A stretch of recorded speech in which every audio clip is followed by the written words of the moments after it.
Today we are searching for freshwater eels in one of the many creeks along the foothills of the Great Dividing Range. On our journey downstream, we come across several species of frog. The presence of so many is an indicator of a healthy environment, as they are extremely sensitive to change in an ecosystem.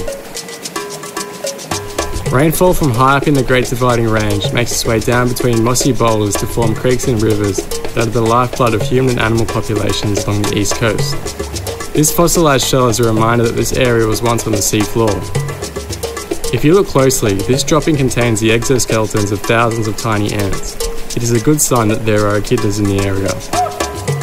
These guys and platypus are the only mammals in the world that lay eggs.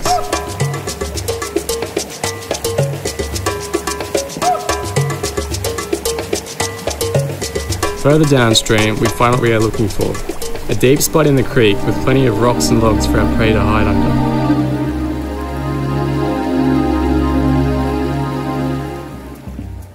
Eels have a strong sense of smell and a taste for meat. For this reason, we are using some rotten chicken for bait. It helps to thread the bait several times through the hook. Also, make sure you use strong fishing line because eels can bust you off under logs or debris.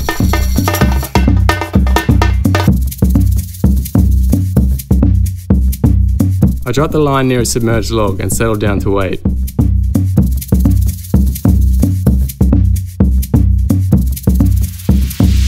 After a couple of minutes, I felt a few tugs. I pulled on the line to make sure I had the hook properly lodged in the eel's mouth.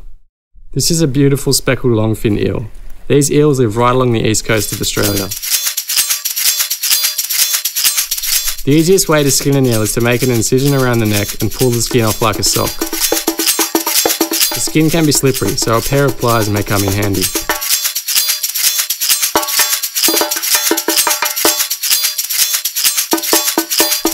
The next step is cleaning. Make a cut along the belly from the anus to the throat, being careful not to pierce the stomach or intestine.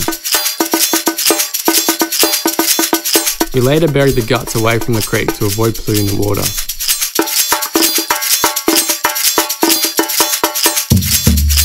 We examine the stomach to see what the eel has been feeding on. This is a yabby, or freshwater crayfish, which is another delicacy found in creeks and dams around Australia.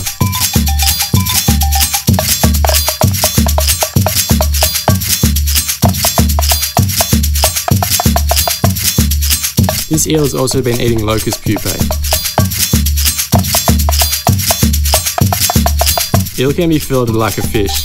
Begin cutting behind the front two fins and work your way down the spine. It helps if you have a sharp knife and a chopping board. Eel is a delicacy in much of Europe and Asia and can fetch huge prices. Unfortunately, many Australians turn their nose up at eel meat, mistakenly thinking that it is slimy or tough. We end up with these two beautifully sized fillets.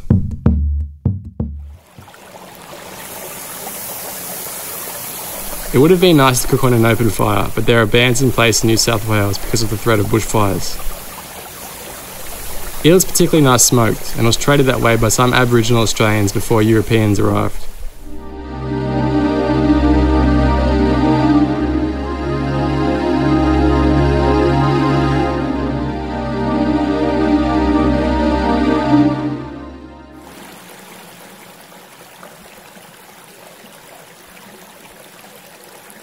Actually really good. It's good? Yeah, now I have to taste it later and something.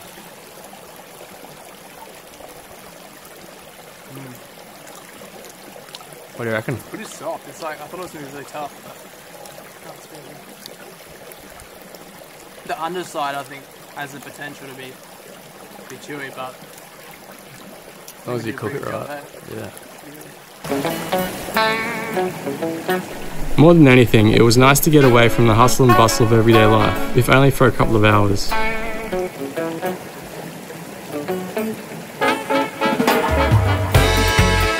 After a big feed, we head off in search of a nice pool to cool off in. If you enjoyed this episode, make sure to subscribe, because we have plenty more on the way. Thanks for watching. I wanna love you and treat you right.